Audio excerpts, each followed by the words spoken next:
आपको यहाँ ये समझना होगा कि जेईई और नीट की परीक्षा का सिर्फ छात्र ही नहीं विरोध कर रहे, बल्कि विपक्ष और सरकार के अपनों ने भी परीक्षा के खिलाफ मोर्चा खोल रखा है। आज सोनिया गांधी परीक्षा के मुद्दे पर गैर बीजेपी मुख्यमंत्रियों को एकजुट करेंगी, लेकिन सरकार ने ये साफ कर दिया है कि परीक्षा के फैसले से वो पीछे नहीं हटने वाली। सरकार के विरोधी परीक्षा के खिलाफ, सरकार के अपने परीक्षा के खिलाफ, लेकिन सरकार परीक्षा के फैसले पर अड़े। मुझे लगता है कि सुप्रीम कोर्ट की भावनाओं को भी हमको सम्मान करना चाहिए और बच्चों का एक वर्ष खराब न हो, इसलिए और बच्चों ने ये निर्णय लिया है। जेईई नीट की तारीख नजदीक आते ही परीक्षा का राजनीतिक विरोध भी तेज हो गया है। परीक्षा के विरोध में आज कांग्रेस अध्यक्ष सोनिया गांधी गैर बीजेपी राज्यों के सीएम से बात करेंगी। कांग्रेस की छात्र इकाई एनएसयूआई ने सरकार के फैसले के विरोध में भूख हड़ताल करने का फैसला किया है। दूसरी तरफ पश्चिम बंगाल की मुख्यमंत्री ममता बनर्जी ने इस मुद्दे पर केंद्र सरकार को फिर चिट्ठी लिखकर प्रधानमंत्री से दखल की मांग की है। ओडिशा के मुख्यमंत्री नवीन पटनायक ने भी परीक्षा टालने की मांग की है।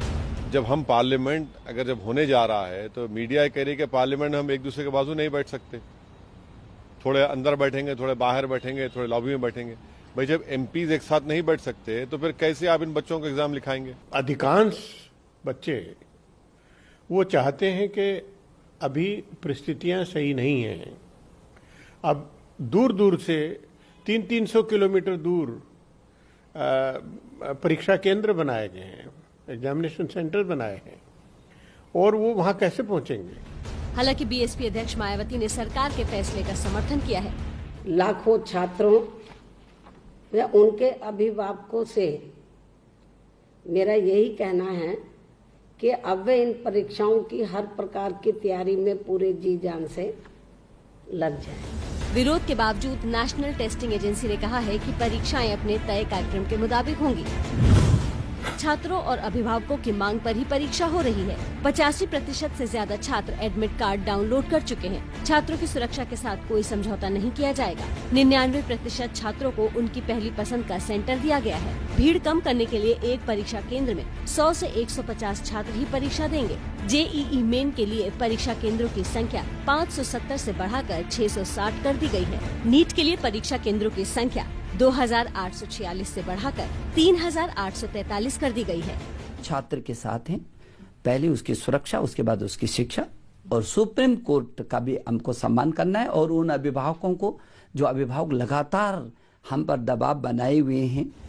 सरकार लाख दलील दे, लेकिन छात्रों की चिंता की गूंज विदेशों तक पहुंच गई है। जलवायु परिवर्तन पर दुनिया की आवाज बन चुकी ग्रेटा थनबर्ग ने कहा, भारत के छात्रों को कोरोना संकट और भीषण बाढ़ के बीच परीक्षा देने के लिए कहना अनुचित है। मैं छात्रों की परीक्षा को टालने की मांग का समर्थन करती हूँ।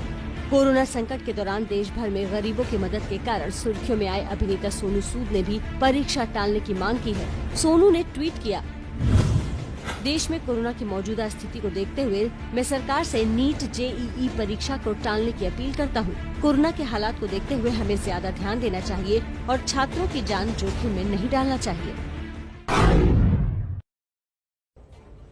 तो जान जोखिम में डालने वाला एग्जाम क्यों, इस पर हम बातचीत करने के लिए हमारे साथ हमारे संवाददाता नीरज पांडे हैं। इसके अलावा Pant institute, KG Pant institute के डायरेक्टर बद्री नारायण हैं और स्वास्थ्य क्लासेस के फाउंडर शोभित गुप्ता हैं। हम सीधे नीरज के पास चलते हैं। नीरज, सरकार पीछे हटने को राजी नहीं है। सरकार कह रही है कि हमने तैयारी पूरी कर ली है और छात्र भी तैयार हैं, 99% ने अपना एडमिट कार्ड डाउनलोड कर लिया है। लेकिन विपक्ष लगातार दबाव बनाए हुए है, लगातार मांग कर रहा है कि परीक्षा को स्थगित कर दिया जाए। क्या सरकार पीछे हटेगी? बिल्कुल विकास, विपक्ष लगातार दबाव बनाए हुए है, लगातार लेटर लिख रहे हैं, प्रधानमंत्री को पत्र लिखा जा रहा है, शिक्षा मंत्री को पत्र लिखा जा रहा है। और इसमें कोई शक नहीं, कोरोना को लेकर खतरा तो है, कोरोना को लेकर तमाम समस्याएं तो हैं। लेकिन एक बहुत बड़ा सवाल ये है कि जब आपने सारे बाजार खोल दिए, सारी देश में हर लगभग एक्टिविटी शुरू हो गई है, बिजनेस शुरू हो गया, फैक्ट्रियां शुरू हो गई हैं, कंपनियां शुरू हो गई हैं, ऐसे में छात्रों की जो डिमांड थी उसको पूरा करने के लिए सरकार ने ये कदम उठाया। और अब तक कल रात में भी जो पत्र एनटीए का जारी हुआ, नेशनल टेस्टिंग एजेंसी, उनका जो पत्र जारी हुआ, उससे साफ है कि उन्होंने तैयारी लगभग पूरी कर ली और अब सरकार पीछे हटने को तैयार नहीं है। यही कारण है कि कल शिक्षा मंत्री रमेश पोखरियाल निशंक स्वयं सामने आए और डीडी न्यूज को उन्होंने एक इंटरव्यू दिया और इंटरव्यू देने के दौरान उन्होंने ये बात कही कि पहले सुरक्षा बाद में परीक्षा। तो सुरक्षा के लिए हमने वो सारे पैमाने पूरे कर लिए हैं, सारे इंतजाम कर लिए हैं, लेकिन छात्रों का एकेडमिक ईयर ना समाप्त हो, इसलिए ये जरूरी है। यहाँ एक बात समझना बहुत जरूरी है, एकेडमिक ईयर पर ही जो आपने दलील दी नीरज, इसी पर मैं सवाल बद्री नारायण जी आपसे पूछना चाहती हूँ।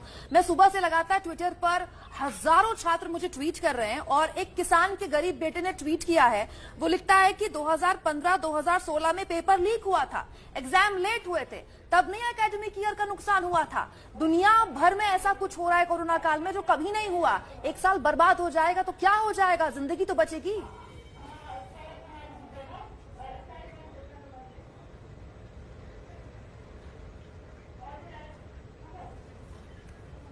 बद्री नारायण जी, सवाल आपसे था।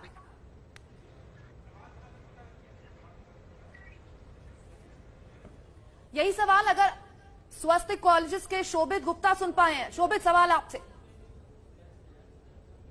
पहली बात, 2015-16 में एकेडमिक ईयर नहीं खत्म हुआ था, एग्जाम दोबारा हो गया हुए थे। हाँ, बट और दूसरी बात, एकेडमिक ईयर खताब, बच्चों को ऑप्शन तो मिलना चाहिए। Obviously we know that there are a lot of students, जो मतलब बहुत सारे बच्चे हैं जो इस बात को अपोज कर रहे हैं कि एग्जाम नहीं होना चाहिए। बहुत सारे बच्चे ये कह रहे हैं, पर बहुत सारे बच्चे ये भी तो हैं जो कह रहे हैं कि एग्जाम होना चाहिए। उन बच्चों का क्या? तो उनसे नहीं पूछना चाहिए कि भाई तुम्हारा एकेडमिक खराब होना चाहिए, नहीं होना चाहिए। बच्चा जो भी चाहता है एग्जाम नहीं देना, वो ना दे।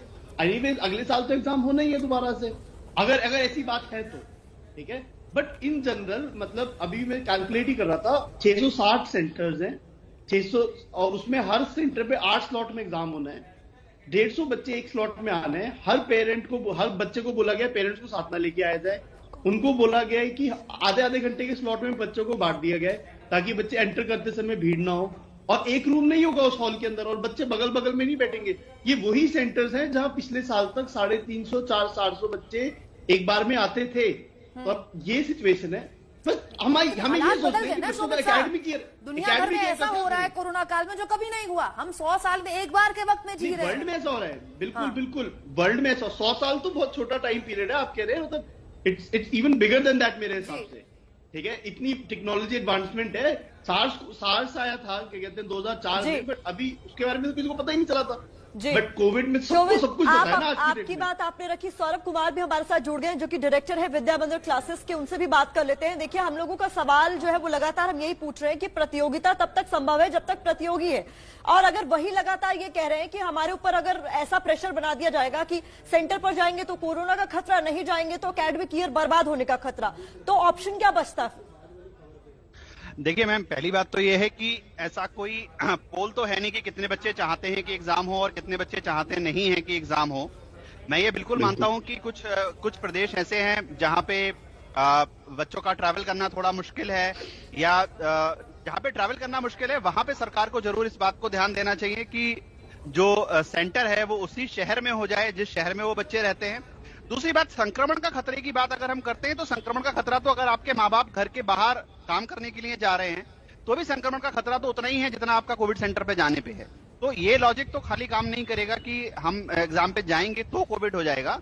आप प्रिकॉशन, बहुत अच्छे एसओपी हैं, मैंने सारे एसओपी पढ़े हैं। और मुझे दूसरा ये लगता है कि क्या कहते हैं, उन जगहों पे जरूर बिल्कुल सरकार को और सुविधाएं प्रोवाइड करनी चाहिए जिन स्टेट्स के अंदर ट्रैवल करने का प्रॉब्लम है, तो वहां पे ट्रैवल अरेंजमेंट्स करने चाहिए जहां पे बच्चे को 150-200 किलोमीटर चलना है, या कोई गरीब छात्र है जो टैक्सी करके 7-8 हजार रुपए की वहां पे नहीं जा सकता है एग्जाम सेंटर पे। बिल्कुल आप सही कह रहे हैं सौरभ कुमार। और ये जो एक बड़ा इशू है कि अगर 200-300 किलोमीटर दूर से कोई छात्र आ रहा है तो वो किस तरह से आएगा, क्योंकि पब्लिक ट्रांसपोर्ट बंद है, प्राइवेट गाड़ी हायर करके उसके लिए आना गरीब छात्र के लिए बहुत मुश्किल होगा। सीधे प्रयागराज के केजी पंत इंस्टीट्यूट के डायरेक्टर बद्री नारायण के पास चलते हैं। बद्री नारायण जी, एक ऑप्शन ये भी है, जैसा कि शोभित ने कहा, कि जिसको नहीं परीक्षा देनी है, जो चाहता है कि एग्जाम ना हो, तो वो इस साल ना बैठे एग्जाम में, लेकिन एकेडमिक ईयर क्यों बर्बाद किया जाए? देखिए, सवाल एकेडमिक ईयर का तो है, लेकिन सबसे बड़ा सवाल जिंदगी का है, छात्रों की जिंदगी का है। जिंदगी और कैरियर में चुनना है, थोड़ा देर कैरियर पोस्टपोन किया जा सकता है, और एक का होगा एक का नहीं होगा, ये भी कोई बहुत बेहतर रास्ता नहीं है। और ये हो सकता है कि भाई आप जैसे आप लगातार कोरोना के केसेस बढ़ रहे हैं, सुविधाएं नहीं है, लोगों से गाँवों से आते हैं, से आते हैं, कोई भी एक डिस्ट्रिक्ट टाउन से आप पता है कि 6-6 घंटा लोग चल के गाड़ियों बसों में बैठ के आते हैं, ना बस है, ना ट्रेन है, उसकी सुविधाएं नहीं है।